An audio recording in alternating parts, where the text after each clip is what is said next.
Hola, ¿cómo están? Hoy vamos a analizar el cuento El desollinador que no tenía trabajo, el cual pertenece al libro La Torre de Cubos y su autora es Laura de Betach.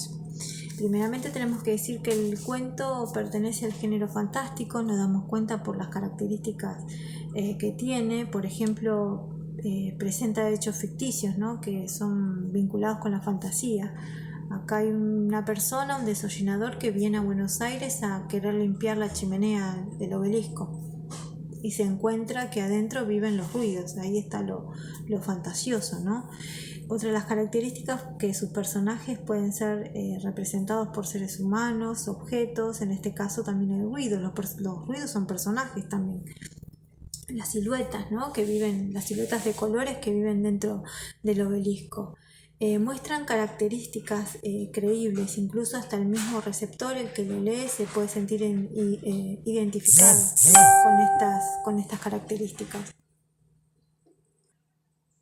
Se puede sentir identificado con las características, con los personajes, ¿no? Y lo imaginario, lo que manifiesta, las vivencias que manifiestan los protagonistas, esto irreal, es lo que hace que el cuento sea imaginario. Lo imaginario, lo fuera de lo común, le ocurre a los protagonistas, es una vivencia que pasan los protagonistas, que es algo irreal. En este caso, cuando van al obelisco, se encuentran con que adentro viven ruidos. Eso sería lo imaginario, lo irreal.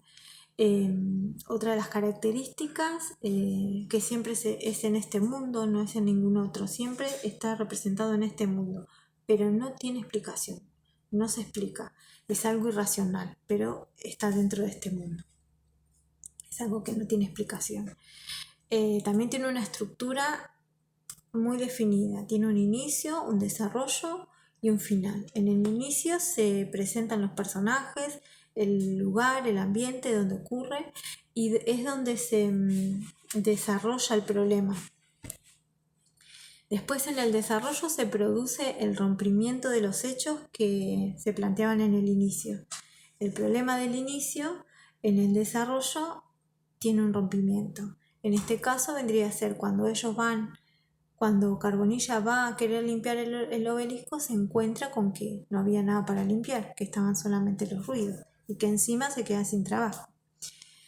Y el final siempre se resuelve. Generalmente triunfa el bien contra el mal. En este caso, Carbonilla se queda sin trabajo, pero termina siendo el personaje principal, termina perteneciendo a un cuento, a una historia, ¿no? Termina siendo alguien importante, con un buen final. Bueno, Laura de Betach trabaja con ciertas características, ¿no? Esta autora tiene un estilo muy particular. Sus cuentos, generalmente, que son para niños, son del género fantástico. La vida de sus personajes transcurren en situaciones cotidianas. Sus personajes son personajes que siempre tienen algo para expresar, tienen algo para decir, tienen pensamientos y decisiones propias. Trabaja con un lenguaje coloquial muy claro, ¿no? Es muy poética, pero siempre las historias transcurren en un lugar que todos conocemos, como por ejemplo la ciudad, el campo, en una casa, en una pared, en una playa, siempre sobre lo cotidiano. Sus historias, incluso ella cuenta que el desollinador, el cuento se le ocurre cuando ella vivía en Córdoba y viene una vez a Buenos Aires y ve un desollinador en el obelisco, y de ahí saca el cuento. Este cuento en particular trata ciertos temas, trata la solidaridad, la igualdad, que en este caso no hay una igualdad, trata, ¿no?, la desocupación, las diferentes clases sociales, el hombre con portafolio, el que en una bicicleta, ¿no?, una persona flaquita, junto con su bicicleta, ¿no?, la desigualdad social, un nene que viene de la escuela, que sí lo escucha, que sí es solidario con él. Entonces, como habla de eso, ¿no?, del mundo que está, la ciudad está tan compenetrada en lo suyo, la gente tan hundida en sus problemas, en sus cosas, que se olvida del resto. Y el resto es alguien que necesita ayuda y las personas no lo ven, ¿no? Pero sí un niño que es la nueva generación con la cual viene el cambio, el cual vienen las nuevas enseñanzas. Él enseguida lo ayuda a Carbonilla y lo acompaña, ¿no? El acompañamiento, la amistad, la solidaridad, como dijimos, ¿no? Y también la desocupación de la gente que se quedaba sin trabajo y no sabía qué hacer. Era una sociedad donde el que tenía y el que no. Una desigualdad social muy grande. Lo relaciono yo a eso, ¿no? Porque el libro está hecho en 1976 y bueno, lo relaciono con esa fecha también. Ella tiene esta autora también cuenta con muchos recursos en su cuento, usa muchas metáforas, onomatopeyas, polisíneton, asíndeton, personificaciones, intelectualidad, epítetos, comparaciones. Por ejemplo, tenemos en las metáforas cuando compara la bicicleta con la metáfora es cuando, por ejemplo, dice caminos colores verdes, dulces, el obelisco alto, ¿no? No, eso no, el obelisco alto no, eso es una comparación. El obelisco alto como un caramelo, decía. La metáfora tenemos caminos color manzana, tristeza tibia como el verano. Eso, ¿no? Esas metáforas que compara, que es una comparación sin el cómo. La metáfora representa, ¿no?, que quiere representar algo. La onomatopeya, tir, tir, pim, pim, plum.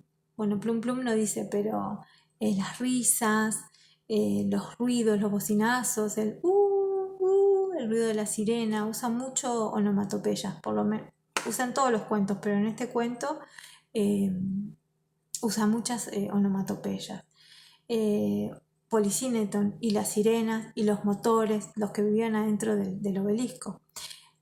También asíneton, figuras de colores, elásticas, delicadas, ¿no?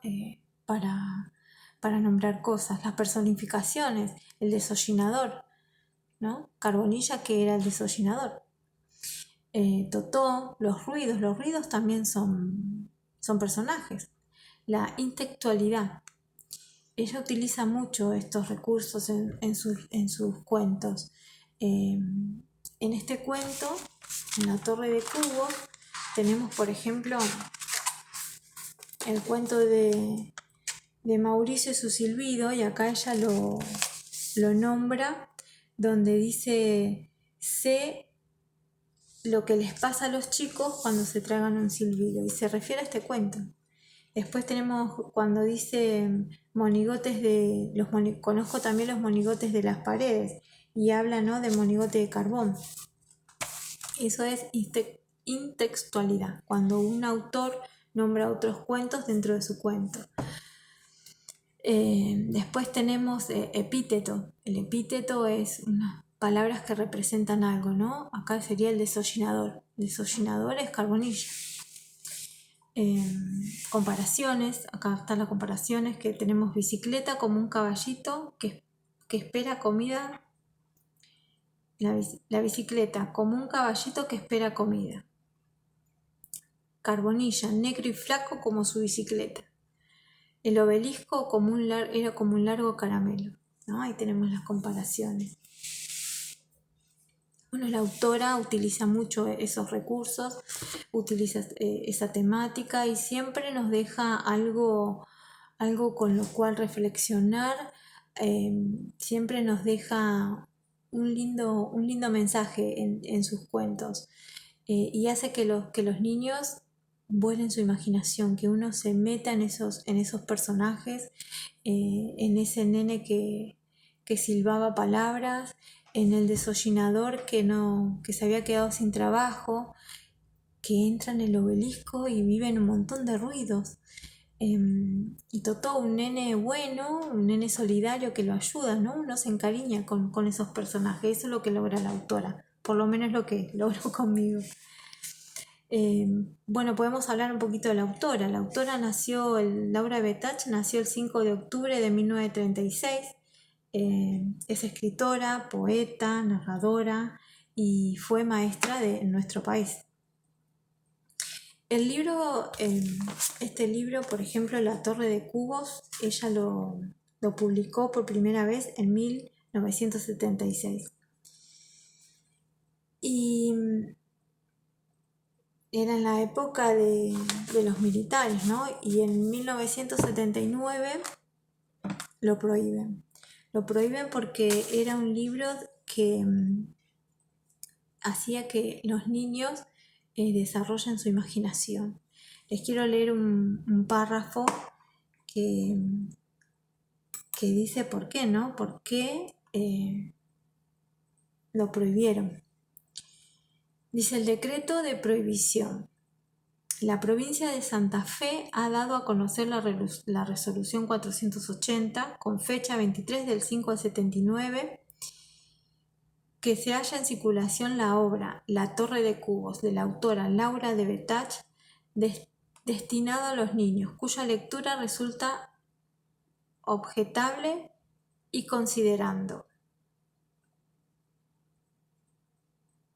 que del análisis de la obra La Torre de Cubos se desprenden graves falencias tales como simbología confusa, cuestionamientos ideológicos sociales, objetivos no adecuados al hecho estético, ilimitada fantasía, carencias de estímulos espirituales y trascendentes. ¿Por qué prohíben estos cuentos? No lo prohíben porque valora al niño, valora al pensamiento, a la expresión, y en esa época lo que menos querían era que uno se expresara, ¿no? Lo que no sabía, que ya sabía yo que ella estuvo en el exilio, lo que me gustó investigando un poco la autora es que hubo un grupo de maestros, en este caso Paulino Guardino es maestro, y él junto con un grupo de maestros, como estaba prohibido la Torre de Cubos, y en el cual hay varios personajes, y uno de esos personajes es Bartolo, que era un niño que planta un árbol, planta un cuaderno del cual salen árboles, que en el árbol salen cuadernos, y él los regala, y para que los papás no tengan que estar gastando porque no había plata, entonces no se podía estar comprando tantos cuadernos, y él los regala. Ese cuento, por ejemplo, ellos le cambiaron la autora, le ponen otro autor, otro nombre, y lo empezaron a circular.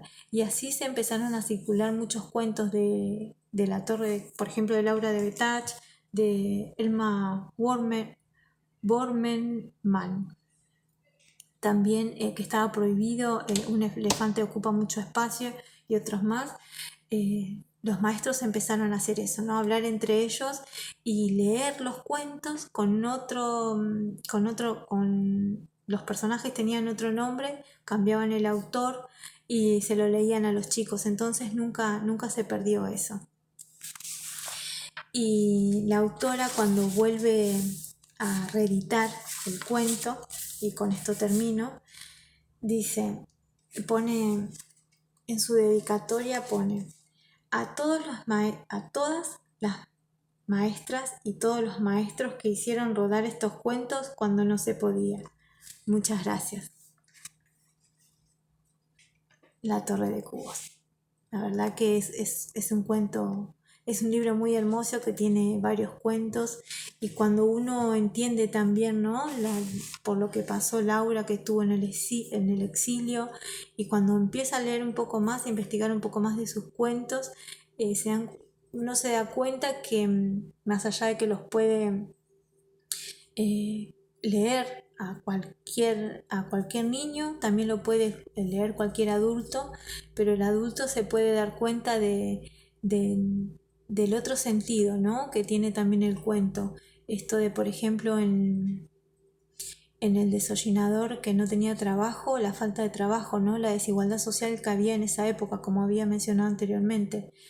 Lo que encierra el obelisco, lo que encierra la ciudad, esas cosas que encierra, que están ahí adentro, que pasan en Buenos Aires, ¿no? Eso que está escondido ahí, eh, y que no puede salir, que no podía salir. Así que bueno, es una autora que a mí realmente me gusta, y a veces hasta me emociona leer sus cuentos. Bueno, espero que les haya gustado, espero que me hayan entendido, perdón si me trabé un poco. Los espero en algún otro momento con algún análisis de otro cuento. Hasta luego.